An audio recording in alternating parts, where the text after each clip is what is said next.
Kwahiatonk, marquer l'imaginaire. Kwahiatonk et ses partenaires sont fiers de vous présenter les balados Cercle de lecture. Dans chacun des épisodes, Ève Bastien et ses invités discutent d'une œuvre du corpus littéraire autochtone qui mérite d'être mieux connue. Aujourd'hui, épisode 4, « Qu'as-tu fait de mon pays » d'Anne Antane Capèche. Coucou à tous, où que vous êtes pour nous écouter aujourd'hui. Mon nom est Ève Bastien et je vous souhaite la bienvenue. Aujourd'hui, nous visitons un pan de l'histoire pas très glorieux, mais quand même nécessaire à aborder. L'histoire du colonialisme, des blessures qui sont venues avec, des cicatrices laissées autant sur notre mère terre que sur nous, ses enfants. Qu'as-tu fait de mon pays a été écrit en 1979 par Anne Capèche. Il est qualifié de conte philosophique par Naomi Fontaine, qui signe d'ailleurs la préface de la réédition du livre. Toujours selon elle, il s'agit d'un livre encore très pertinent et important pour les Inuits, les Premières Nations en général et pour les Québécois. Cet ouvrage, en 5 tableaux, est d'ailleurs publié à la fois en Innu avec une traduction française de José Maillot. L'auteur Anne Capèche est née le 21 mars 1926 sur son territoire traditionnel, ce qu'on appellerait aujourd'hui le nord du Québec. Elle a d'ailleurs vécu un mode de vie traditionnel des Inuits jusqu'en 1953, au moment où il y a eu la création de la réserve de Maliotenam près de cette île. À ce moment-là, Mme Capèche est déracinée et doit aller rester sur la communauté de Maliotenam. On la qualifie d'écrivaine militante. Elle est décédée le 13 novembre 2004 à Sept-Îles et elle a inspiré plusieurs écrivaines et écrivains Inuits et des autres Premières Nations. Afin de vous plonger dans ce court mais tellement puissant récit, premièrement, nous avons avec nous Julie Curtness. Julie est elle-même écrivaine. Elle est Innu, originaire de Mastoyatch. On la connaît aussi sous son nom de plume, J.D. Curtness, sous lequel elle a publié 2 romans, De Vengeance et Aquarium. Elle s'est méritée le prix Voix autochtone en 2018 pour son premier roman. Et son deuxième roman, Aquarium, fera d'ailleurs l'objet d'une de nos balados. Il ne faut pas manquer ça. Quoi, Julie Curtness, merci de te joindre à nous. Bonjour, Koué. Koué. Et mon second invité, Ali Ndiaye, m'est connu sur le nom de Webster. Webster est un rappeur, mais aussi un historien. Il est né d'un père sénégalais et d'une mère québécoise. Il a grandi dans le quartier Limoilou à Québec, d'où j'enregistre d'ailleurs aujourd'hui. Il est très impliqué, il donne entre autres des conférences sur plusieurs sujets, dont l'histoire de la présence afrodescendante et l'esclavage au Québec et au Canada. Membre fondateur du collectif Limoilou Stars et l'un des pionniers du mouvement hip-hop québécois. Il est aussi l'auteur d'un manuel d'écriture hip-hop, À l'ombre des feuilles, chez Québec Amérique 2019, et d'un livre jeunesse à propos d'Olivier Lejeune, le premier esclave africain au Canada, Le grain de sable, chez Septentrion, aussi en 2019. Quoi, bienvenue Webster, merci d'être des nôtres. Quoi, salutations, merci de me recevoir, c'est très apprécié. Bienvenue. Dans un premier temps, je me demandais, c'est une question que je me pose tout le temps avant de commencer, de rentrer dans le vif du sujet. Est-ce que vous étiez déjà familier avec cet auteur-là, avec Anne Capèche? Julie? Ben, j'en avais entendu parler, évidemment, parce que c'est très connu dans le petit monde de la littérature autochtone, mais je ne l'avais jamais lu.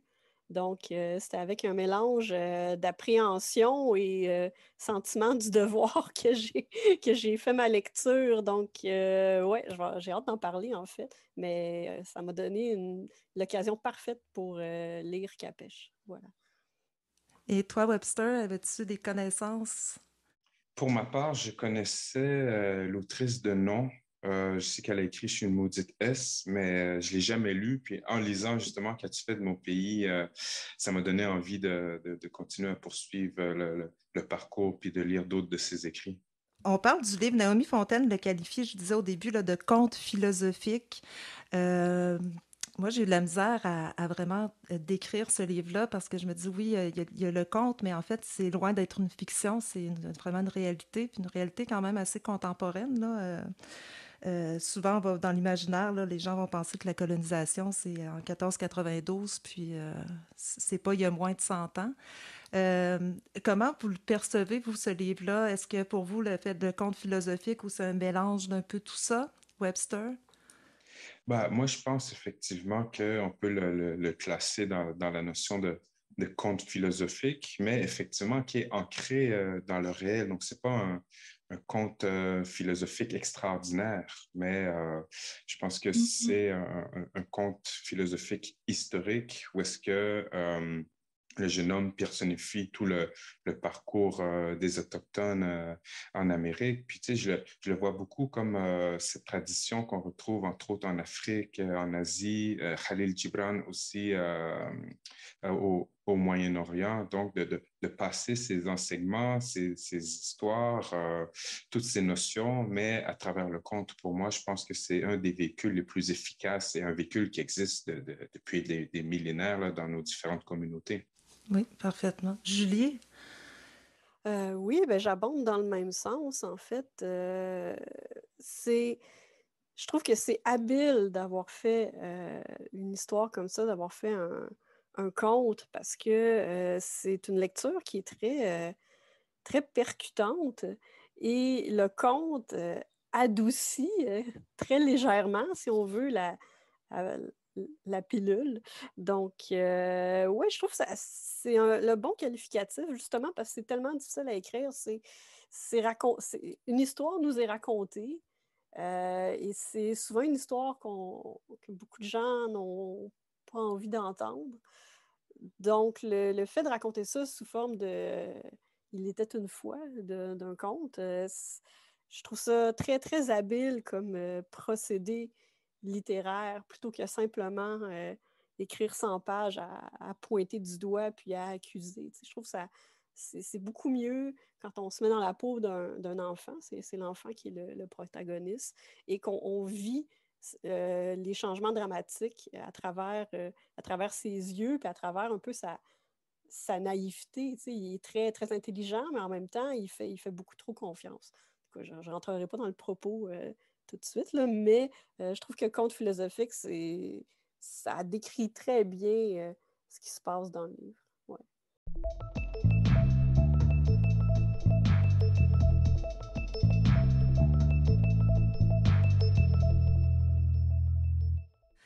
Ben justement, on parle, là, on arrivait là, dans le fait que c'est un enfant. Là. Dans le fond, l'histoire est racontée par le récit là, d'un enfant en fait qui vit toute cette période-là en 5 temps. Là. C'est vraiment comme un cours d'histoire un peu là, très avancé parce que le livre est quand même assez court. Puis j'ai lu quelque part, j'ai pas bien noté, là, il y a quelqu'un qui comparait cette histoire-là au Petit Prince un peu parce que c'est un conte qui pourrait aussi être raconté à des personnes plus jeunes, autant qu'à des adultes. Puis je me demandais, selon vous, est-ce que ça serait pertinent de l'adresser, ce conte-là, à des jeunes allochtones pour qu'ils comprennent l'histoire des Premières Nations? Pour ma part, je crois que ça serait crucial que les jeunes puissent entrer en contact avec ce conte et avec cette histoire-là, parce que ça permet de changer aussi la perspective puis le point de vue, parce qu'encore aujourd'hui, le Québec et le Canada racontent la colonisation comme quelque chose de glorieux, quelque chose d'essentiel, quelque chose de bien, de beau, mais la colonisation est un viol, la colonisation est un vol, la colonisation est un génocide. Il n'y a pas de belle colonisation. Et il n'y a pas de colonisation sans racisme, il n'y a pas de colonisation sans oppression. Et donc, je pense qu'il est temps que les jeunes à l'école puissent comprendre cet envers de la colonisation qui n'a jamais été raconté. En fait, on s'est enfermé dans un mythe d'une colonisation main dans la main. Et donc, je pense que ce conte permet vraiment de remettre les pendules à l'heure, puis de pouvoir passer cette information-là à des jeunes. Parce que comme JD le disait, si on envoie un essai chez les jeunes, un essai d'une centaine de pages pour comprendre les affres de la colonisation, on perd beaucoup de gens. Tandis qu'à travers le conte, ça permet de gagner beaucoup de gens et même de leur faire comprendre plus jeunes tous les retards de la colonisation. Oui, ben exactement. Et je suis tout à fait d'accord. Puis, en fait, la richesse de cette histoire-là, c'est que on- les Autochtones, on se fait constamment raconter notre histoire par des gens qui sont pas autochtones. Alors que là, Mm-hmm. cette femme-là s'est assise et a dit, moi, je vais la raconter, l'histoire, je vais vous raconter ce qui est arrivé. Puis, je pense que c'est primordial que le plus grand nombre de personnes lisent ça, puis c'est accessible pour des enfants d'âge primaire, secondaire. Et en même temps, c'est la richesse de la littérature, c'est-à-dire faire entrer dans la tête de quelqu'un d'autre, faire voir les événements sous un autre angle, sous un autre point de vue. Même moi, qui me considère assez, comment dire, au fait de tout ce qui s'est passé en matière de colonisation puis de l'impact sur les Premières Nations, j'ai appris des choses en lisant ça, puis je vous dirais que ça a presque renouvelé ma espèce de sentiment d'injustice ou même de rage, là, je dirais, le mot est fort, mais oui, on lit ça, puis on bouille en dedans, tu sais, puis je pense que faire lire ça au plus grand nombre, tu sais, non seulement aux Autochtones pour leur faire retrouver une certaine fierté, puis voir que tout ce qui nous est arrivé, c'est pas, c'est pas arrivé comme ça, c'est pas... il y a des raisons pourquoi on éprouve autant de difficultés dans plein de domaines. Tu sais, quand on lit ça, c'est très facile à comprendre. Puis en même temps, si au-delà de juste faire en sorte que les Autochtones lisent ça, mais que n'importe qui, de Québécois, de nations colonisatrices lisent ça, ben, ça ouvre les yeux. Puis en fait, c'est une excellente amorce de dialogue. Parce qu'on ne peut pas juste s'accuser les uns les autres ou dire c'est dans le passé, c'est fini. Non, il y a encore des conséquences à tout ça. Puis en lisant ça, ça permet justement d'avoir une discussion. Tu sais, je trouve que c'est vraiment une bonne entrée en matière. Oui, parce que souvent, j'ai l'impression, puis souvent, même je dirais là, dans le dernier mois, les dernières semaines, avec ce qu'on voit, là, ce qui se passe avec, on doit revisiter là, l'histoire des pensionnats, etc. C'est de valeur, j'entends ou je lis des fois sur les réseaux sociaux des commentaires du genre c'était dans l'ancien temps, c'est pas de notre faute, puis le discours doit s'arrêter là. C'est comme vous faites-nous pas porter le blâme alors que c'est pas là la discussion. Je sais pas si vous comprenez ce que je veux dire. Ah oui, C'est tout à fait, tout à fait. Ben, et en même temps, Tout à fait. on revient à la notion du racisme systémique, là, dans le sens où c'est pas parce que quelque chose d'affreux s'est passé il y a quelques années. Je dis quelques années, puisqu'on s'entend que les pensionnats, les derniers ont fermé dans les années 90. Là, c'est pas, ça fait pas si longtemps. Hein, je veux dire, je suis née, puis il y avait encore des enfants autochtones qui allaient dans les pensionnats, là, pas moi, mais ça se passait encore dans l'Ouest, là, dans l'Ouest canadien. Puis, oui, donc je pense que c'est loin d'être réglé. Puis, comme le racisme systémique, ça se produit encore aujourd'hui, puis les conséquences de ça sont encore ultra tangibles, tu sais. Donc, ouais, je pense... Mais en même temps, il ne faut pas lire tous les commentaires sur les non, réseaux sociaux. j'essaie de plus le faire. J'essaie Non, c'est d'arrêter. ça. Je veux dire, c'est pas très constructif faire ça. Là. Ouais. Ouais.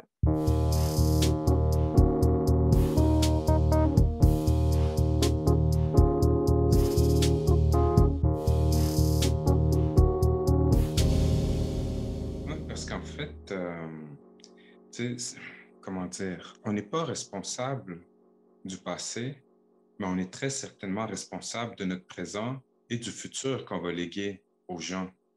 Et la majorité blanche a bénéficié des irresponsabilités du passé. C'est-à-dire que quand Julie parlait du racisme systémique, le racisme systémique vient de quelque part.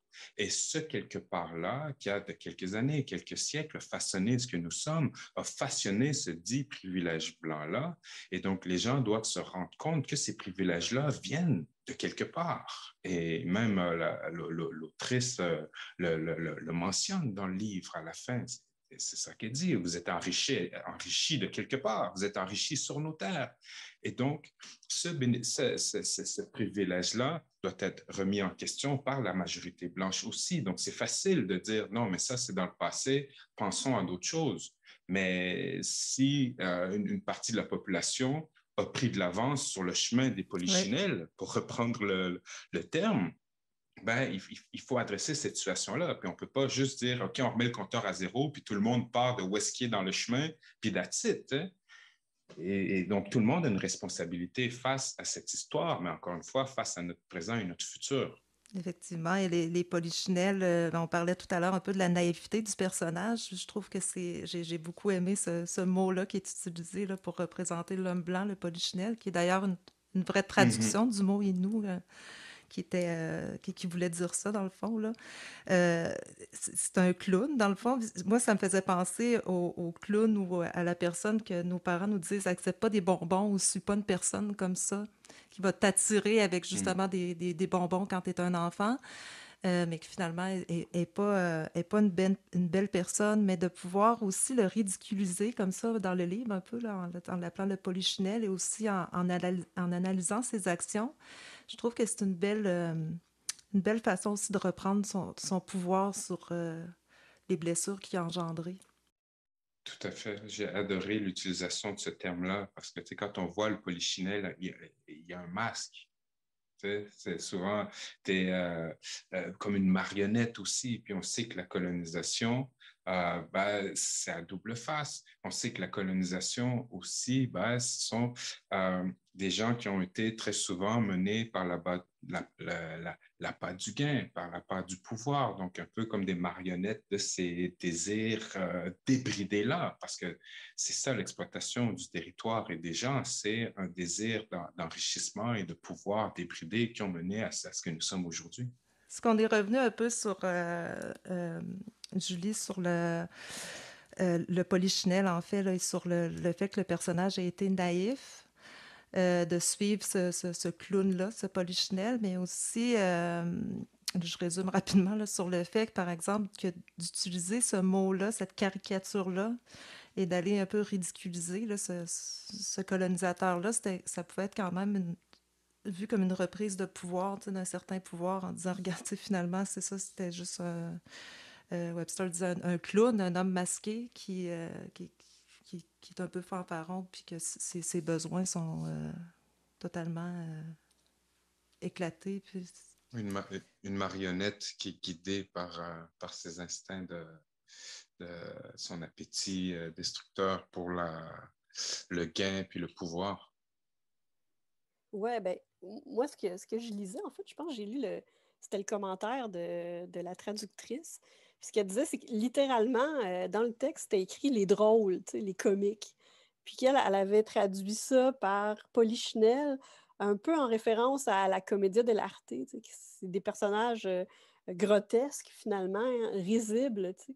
Donc, c'est vraiment, c'est dans ce sens-là qu'elle a choisi Polichinelle, mais aussi tout ce que ça connote là, le sens de marionnette, le sens de pas sérieux, Mhm. le sens caricatural aussi. Donc, ouais, c'est à ça que ça fait référence. Puis je trouve que le mot est assez bien choisi. C'est péjoratif, mais pas trop. Dans le sens, c'est très habile comme mot. Moi, j'ai bien aimé. C'est pas trop méchant. C'est juste un peu,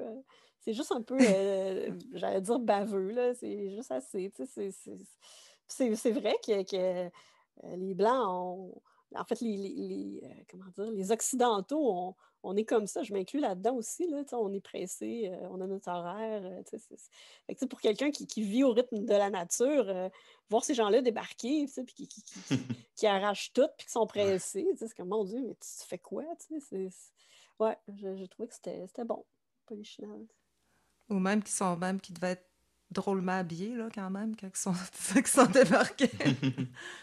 Ben oui, tout à fait. Pas fait pour être dans le bois, là, en tout cas, ça devait être assez cocasse voir ça. Puis aussi, au début, c'est pas dit, mais tout ce beau monde-là allait mourir du scorbut, là, si on leur faisait pas une petite concoction, là, fait on leur a sauvé la vie, là, les premiers habitants, Donc, ouais, sinon, il aurait pas fait long feu en terre d'Unitassinan, en terre d'Amérique.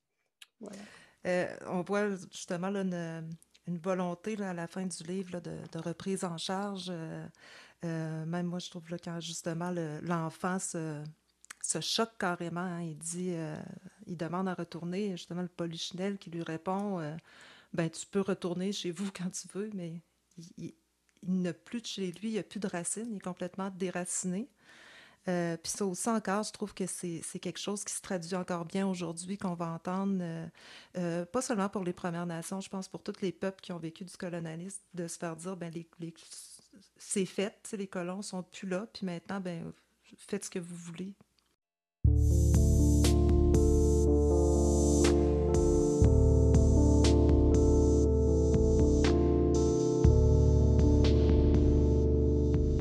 Puis je me demandais, dans un monde contemporain, selon vous, là, comment ça se traduit tout ça? Comment qu'on se décolonialise tout en conjuguant là, tous ces modes de vie-là? Mon Dieu, c'est la question à 100 piastres. C'est tellement difficile de répondre à ça, tu sais. En fait, personnellement, quand j'ai lu ce livre-là, ça m'a fait beaucoup réfléchir à qu'est-ce qu'être autochtone? C'est quoi être un membre des Premières Nations aujourd'hui? Tu sais, dans le sens où moi, je suis très urbaine. Tu sais, j'habite Montréal, j'y travaille, j'y étudie. Tu sais, je suis à fond dans la culture occidentale. Tu sais, je suis pas quelqu'un qui monte fréquemment en territoire puis qui va chasser. Puis, tu sais, si tu me demandes de faire une raquette en babiche, là, tu vas vraiment être déçu. Là. Ça marchera pas. Donc, en fait, le livre, ce qu'il pose comme question, c'est quand on perd sa langue, sa culture, ses traditions, son territoire, puis non seulement on l'a perdu, mais on n'est pas reconnu non plus comme membre à part entière de la société dominante. Il reste quoi? Au-delà juste du territoire, d'avoir brisé, parce que bon, il y a des barrages, puis il y a de la déforestation, puis les changements climatiques, mais c'est l'espèce de vide immense devant lequel on se retrouve. Puis déjà, dans les années 70, quand ça a été écrit, il y avait ce constat-là. Dans ce sens-là, c'est visionnaire comme livre. Donc, j'ai pas la réponse à ça. Comment se décoloniser à part peut-être une repossession de ses traditions, mais aussi avoir une identité, comment dire, se positionner autrement en tant qu'Autochtone aussi, dans le sens de ne plus s'accorder de limites, de ne pas dire « Ah, je suis Autochtone, donc il y a des choses que je ne peux pas faire. » Je pense que c'est là, au contraire, de prendre, oui, la société dominante est là, mais il n'y a pas juste du mauvais aussi, il y a du bon là-dedans. Donc... Mais en même temps, nous, on est un peu mal pris parce que l'éducation est tellement connotée négativement à cause des pensionnats que même ça, on a de la misère à s'éduquer parce que c'est tellement connoté avec toute l'horreur qu'on découvre encore aujourd'hui. Donc, j'ai pas la réponse à votre question là-dessus, malheureusement. OK, c'est bon. Ben, c'était quand même une bonne réponse, je trouve. Toi, Webster, est-ce que tu pourrais répondre à cette C'est question ou avoir des idées effectivement là-dessus? une question très difficile. Comment est-ce qu'on se décolonise? Puis je pense que la dernière phrase du récit parle beaucoup parce qu'elle finit en disant, et il savait alors qu'à l'avenir et jusqu'à sa mort, il devrait continuer, bon gré, mal gré, à faire le fou avec les polichinelles et à jouer à leur polichinellerie. Et donc, il y a cette notion, comme Julie l'a dit, où est-ce qu'on est pris dans ce monde colonial-là. Et je pense que si on veut penser en termes de décolonisation, on doit forcément passer par une notion de réparation. Et je pense que, et j'en ai glissé un mot un peu plus tôt, mais il y a tous ces privilèges, tous ces bénéfices, qu'ils soient sociaux, qu'ils soient financiers, qu'ils soient territoriaux, qui résultent de la colonisation, mais pour la majorité blanche. Et donc, je pense qu'il y a réparation à tous ces niveaux qui doit, Julie parlait du niveau académique, aussi dans le niveau académique, mais aussi je pense qu'il y a une décolonisation nécessaire, et ça c'est pour nous au Québec, au Canada, mais partout dans le monde, de remettre l'Europe et ça, c'est en fait c'est une théorie d'un philosophe indien d'Inde, dont j'ai oublié le nom, mais lui, il parle de reprovincialiser l'Europe, c'est-à-dire de revoir l'Europe comme une région du monde et non comme le monde. parce que les colonisations des Amériques, de l'Afrique, de l'Asie, du Moyen-Orient, à travers ces colonisations, l'Occident s'est placé comme un peu le parangon de l'humanité, c'est-à-dire que l'humanité doit partir de où est-ce qu'elle est pour se rendre jusqu'au modèle occidental. Et donc, je pense qu'il faut se sortir de cette mentalité-là parce que l'Occident a imposé et sa manière politique de voir, sa manière académique, sa manière financière, sa manière spirituelle, sa manière philosophique et scientifique. Et donc, de revenir à un cadre où est-ce qu'on dit, voici l'Europe, voici ce qu'elle a contribué, mais voici ce que les autres ont contribué aussi.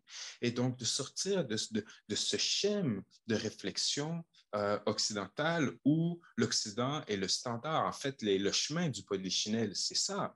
C'est-à-dire qu'on veut amener l'Autochtone ici, dans ce cadre-ci, à travers le chemin pour l'amener vers ce qu'est l'occidental, sans ne jamais s'y rendre, parce qu'on sait qu'avec la notion de blanchité, avec cette division dite raciale, on ne peut jamais amener une personne non blanche à être complètement blanche. Et donc, c'est de briser ce que Charles Mills appelle le contrat racial, et c'est d'aller plus loin en tant que population, en tant qu'humanité, pour en fait se désengager de cette programmation qui date des derniers siècles et qui a façonné ce que nous sommes aujourd'hui.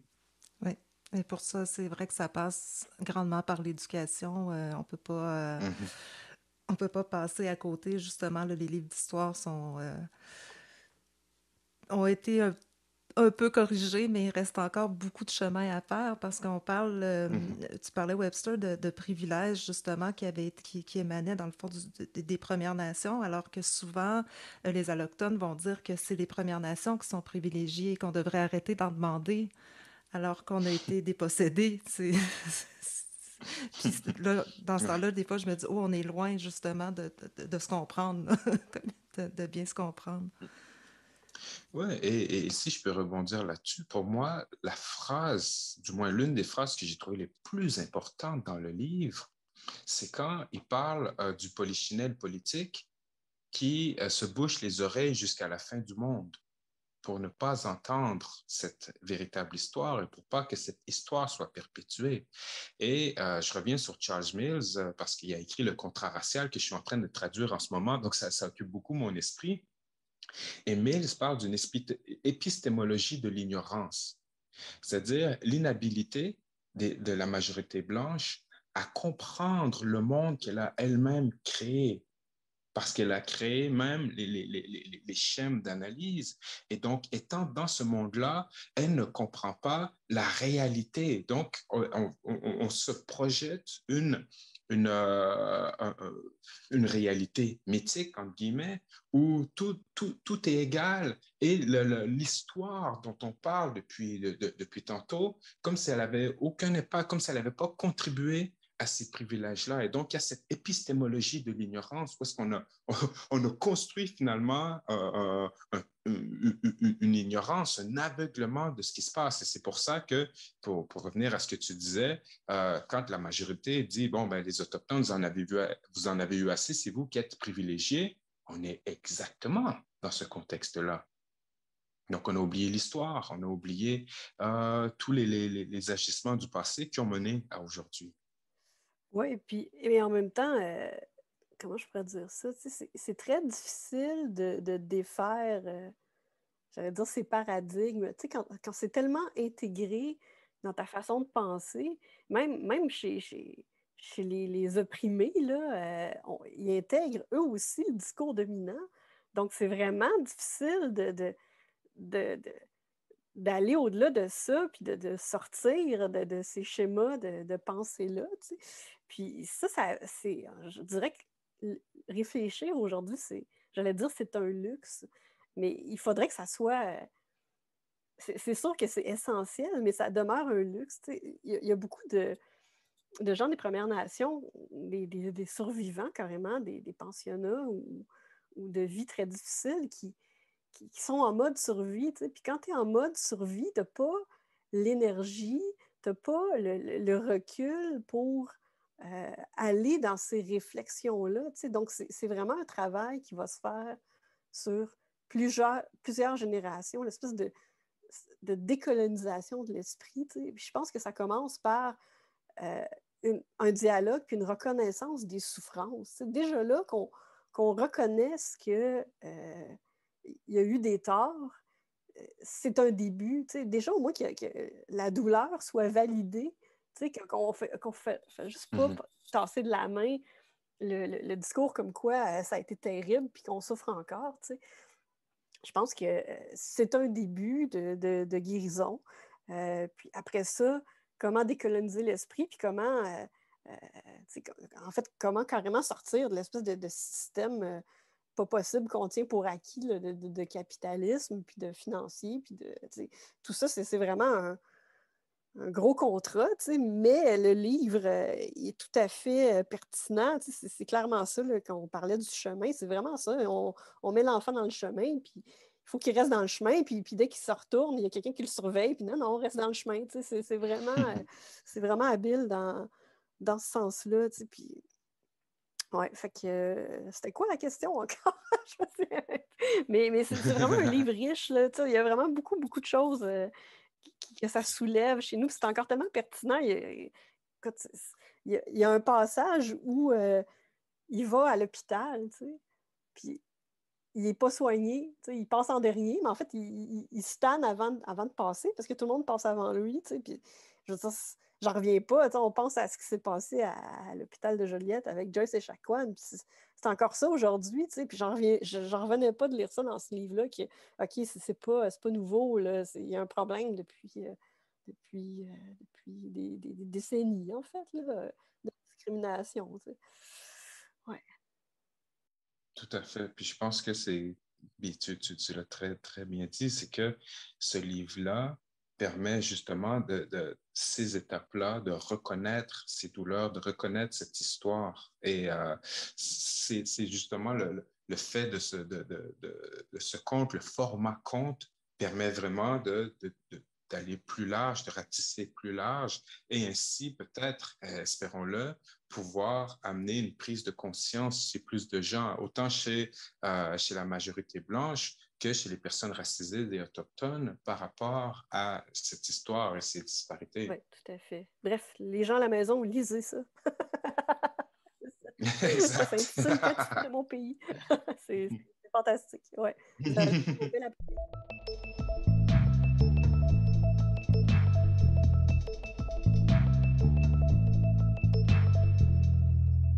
Moi, je rebondis sur le fait que ce soit un conte. Je vous poserai à chacun la question suivante. Ce serait quoi la morale de ce conte, selon vous? Ah, mon Dieu, Seigneur.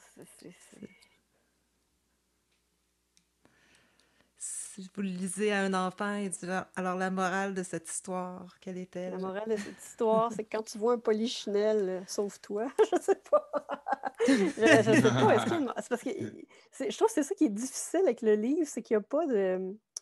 C'est assez sombre, hein? Donc il est très dur d'accrocher quelque chose de positif, à part que le fait que le récit lui-même existe. Au moins, ça a été écrit, puis qu'il y a quelqu'un qui a eu la lucidité d'écrire ça, puis qu'il y a des gens aussi qui a eu j'allais dire la bienveillance, mais qui a vu le génie de ça, puis qui a décidé de le traduire en français pour que ça soit accessible aussi. Oui, surtout de le rééditer. Et de le rééditer, ben voilà. Puis ils ont tout retravaillé, la traduction, etc. Donc, ouais, est-ce qu'il y a une morale à ça? Je sais pas. Je pense que c'est vraiment un examen de conscience à faire. Non seulement la classe colonisante dominante, mais aussi en tant que membre des Premières Nations. Il y a beaucoup ça remue beaucoup de choses, lire ça. Je pense que c'est vraiment essentiel. Oui, moi, je pense qu'effectivement, je parlerai peut-être pas de morale, mais plus d'un constat.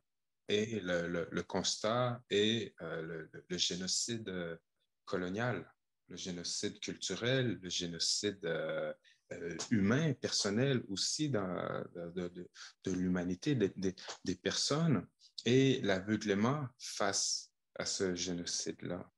Je pense que ce livre est à point en ce moment même avec justement toutes ces découvertes macabres, brise-cœur concernant les pensionnats. Je pense que le livre permet je pense que des parents qui voudraient pouvoir discuter, non pas qui voudraient, qui devraient discuter de ces découvertes-là, ben, c'est un outil parfait pour que les jeunes puissent comprendre la nature de ce qui s'est passé, la nature de notre propre colonisation. Parce qu'ici, au Québec, au Canada, on s'est toujours facilement comparé aux États-Unis. Tu sais, on est juste à côté, fait qu'on se dit, non, mais les États-Unis, voyez ce qu'ils ont fait avec les Autochtones là-bas, ici, ouf. Voyez ce qu'ils ont fait avec l'esclavage, ici, ouf. Et on se rend compte qu'il y avait l'esclavage ici, l'esclavage des Autochtones et des personnes afrodescendantes et africaines. On dit, ah, la ségrégation aux États-Unis, ouf. Mais on oublie qu'on a bâti un système ségrégationnel ici aussi, envers les Autochtones, mais aussi envers les personnes racisées, envers les personnes noires, envers les personnes asiatiques, ça jusqu'au 20e siècle.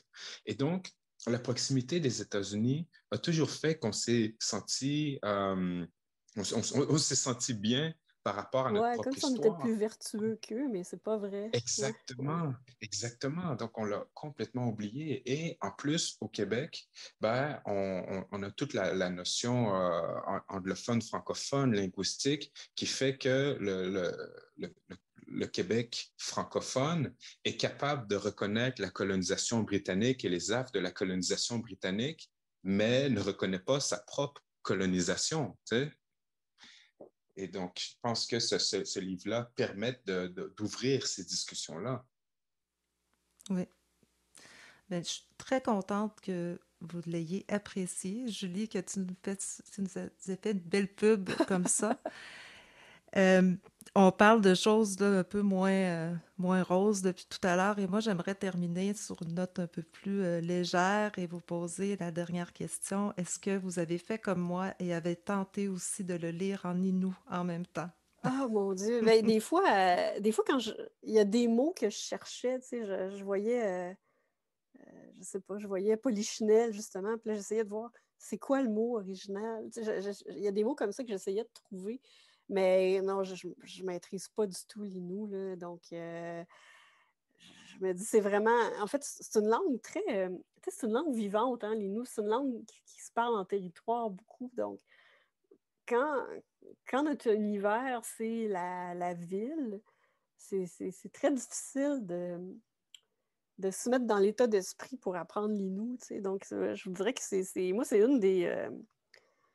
c'est pas un grand drame de ma vie, là, mais c'est clair que j'aimerais ça parler l'inou. Tu sais, mais en même temps, j'ai jamais eu l'occasion de l'apprendre. Donc, c'est comme ça fait partie de la dépossession, il faut croire, là, justement, de ne pas avoir ça. Tu sais, les gens de ma famille ont fait le choix comment dire, de rentrer un peu dans le système pour avoir, justement, pour se sortir un peu de la misère, tu sais, depuis quelques générations. Puis ça a fait en sorte qu'il a fallu laisser un peu tomber la langue pour ça. Donc, ça fait en sorte que quand je lis ça, tu sais, mais je suis contente qu'il y a encore de l'inou qui s'imprime, tu sais, puis il y a tout un mouvement aussi d'apprendre l'inou aux enfants à l'école. Tu sais, ça, je trouve que c'est génial. Tu sais. Donc, plus on va publier des ouvrages comme ça, mieux ça va être. Tu sais, que l'inou soit présent et soit reconnu comme langue. Tu sais. C'est pas une langue morte. Là. Il y a encore beaucoup de gens qui la parlent, beaucoup, c'est à la Côte-Nord. Tu sais, puis il faudrait... c'est ça, là, faudrait qu'on l'entende. Ce serait le fun qu'on l'entende plus là, à la radio, à la télé, tu sais, voilà. Mais je trouve que d'avoir décidé de l'imprimer dans les deux langues et non juste en inou et juste en français, par exemple, c'est déjà, je trouve, un symbole très fort de réappropriation et de dire on est là et on n'existe pas dans votre imaginaire seulement en français. Vous pouvez essayer de lire à côté dans la vraie langue qui est encore Oui, vivante. tout à fait. Puis, il y a même un passage dans le livre où le polichinelle dit à l'enfant, même ta langue, on te l'apprend. c'est nous maintenant qui allons établir les règles, puis ils vont dire comment l'écrire, puis comment la parler. J'ai trouvé ça vraiment bon de lire ça. J'ai fait, OK, ça va jusque-là. Puis en même temps, c'est tellement flou. Tu dis, OK, on va te prendre ta langue. Au début, on va t'apprendre le français.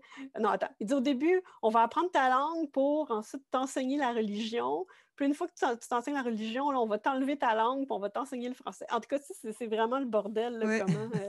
comment on le brasse, cet enfant-là. En tout cas, excusez-moi, c'est un aparté, mais c'est vraiment... Moi, c'est une question sensible pour moi, la langue. C'est pour ça que ça me fait penser à plein de choses, cette question-là. Ouais, surtout quand on l'a perdu aussi. Comme moi, je suis Wendat, là, la langue aussi a été perdue. Ça devient, je pense, encore plus...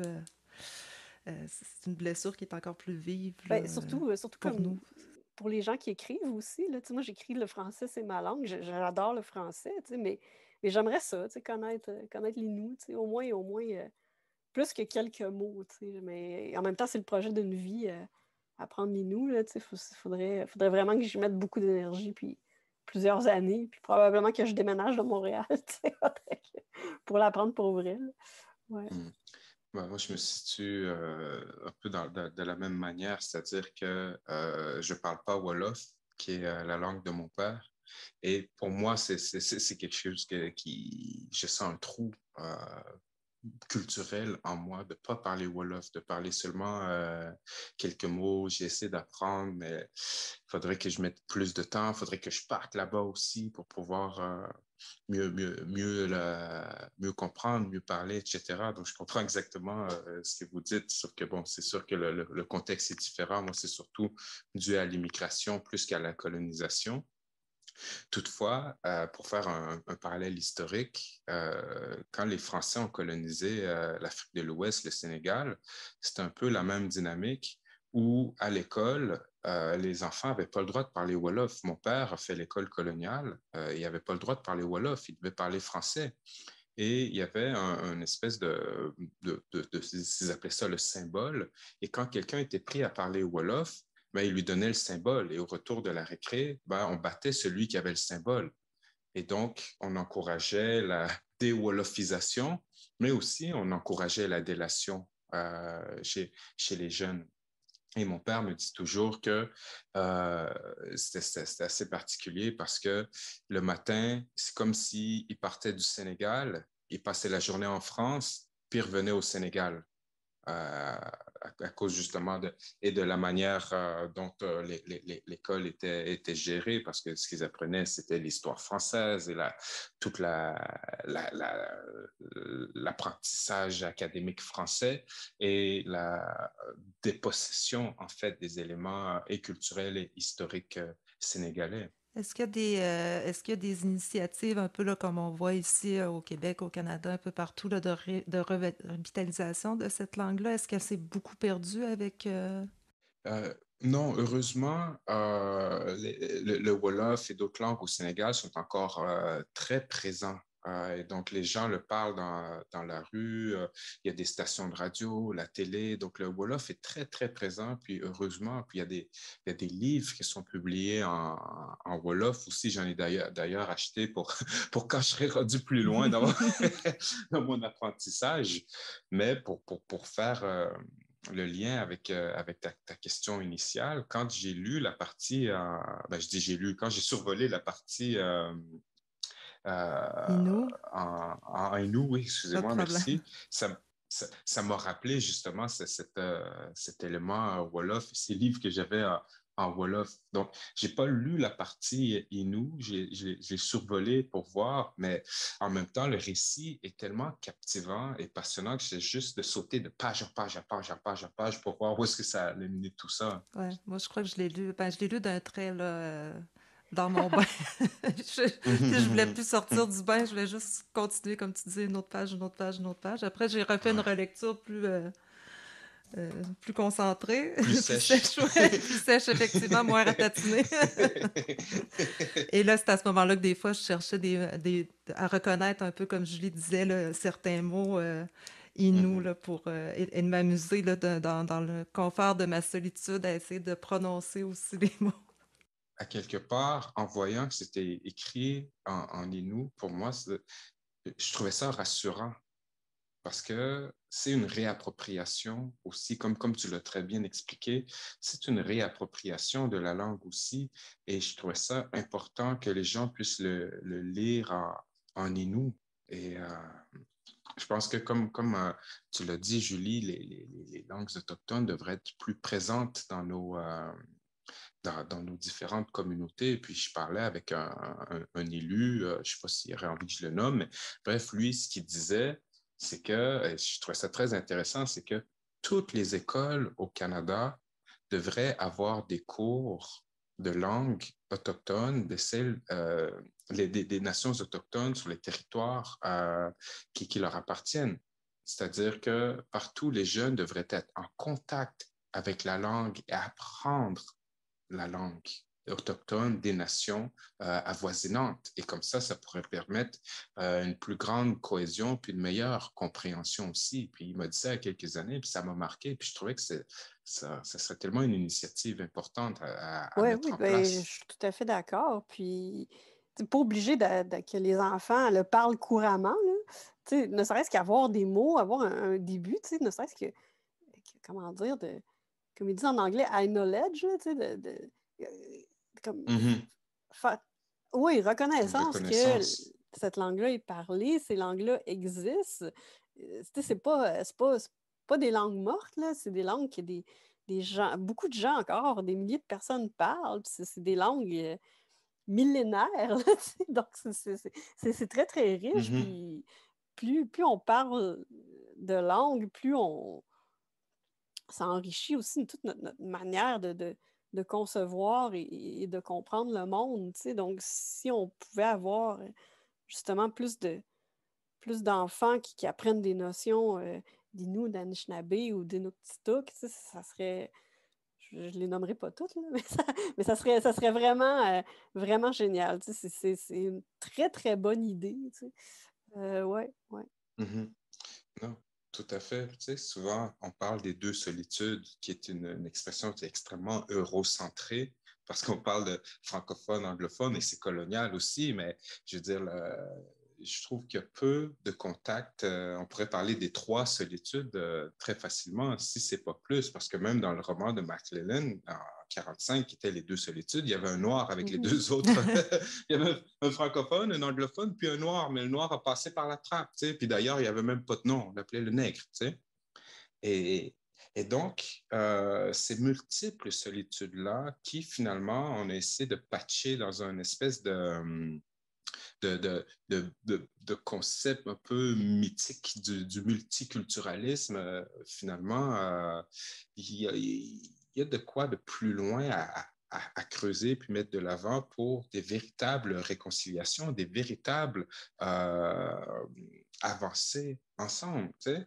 Et donc, pour l'instant, je ne pense pas qu'on est là encore tant que, puis on revient un peu au livre, au chemin du polichinelle, on revient à tout ça, tant qu'on n'a pas justement reconnu ces torts, quand on n'a pas reconnu cette histoire, ces privilèges et les affres de cette colonisation-là, on ne sera pas là encore. Je suis tout à fait d'accord avec ça. Et c'est pour ça aussi l'importance aussi de cette balado-là qu'on fait sans prétention quand même, mais qui va permettre, j'en suis persuadée, là, à plusieurs personnes de connaître ce livre-là et d'autres livres là, dans d'autres épisodes, mais un livre de cette importance-là et de peut-être mieux comprendre et d'avoir une démarche justement vers la réconciliation ou à tout le moins vers un dialogue. Bon, des fois, on va parler beaucoup de réconciliation, mais des fois, je me dis, on pourrait commencer par se parler, après ça, on verra si on s'entend bien. Non, c'est ça.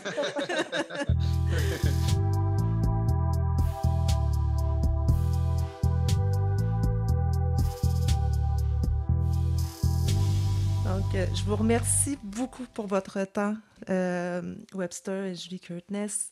C'était super intéressant. J'aurais passé encore des heures à vous entendre. Merci et j'espère que les gens à l'écoute aussi ont apprécié autant que moi. Le livre Que tu fais de mon pays est publié chez Mémoire d'Encrier. Allez vous le procurer chez votre libraire préféré si vous ne l'avez pas encore. Merci. Ben, merci beaucoup de m'avoir reçu pour le balado, là. J'étais vraiment honorée de participer à ça. Donc, merci pour le temps de glace. Là. Et bonne lecture, tout le monde. Oui, merci beaucoup. C'était aussi un honneur pour moi de participer. Merci. Ciao, Hank. Cet épisode de Balado vous a été offert dans le cadre de l'initiative Écho du 10e Salon du Livre des Premières Nations. Une réalisation de Kwahiatonk, réalisée grâce à l'appui financier du Conseil des arts du Canada et de la SODEC. Animation, Ève Bastien. Invités, J.D. Curtness et Webster. Technique et réalisation, Nicolas Ottawa. Musique et montage, Marc Vallée. Coordination, Gabriel Bergeron. Production, Louis-Carl Picard-Sioui. Kwahiatonk, marquer l'imaginaire.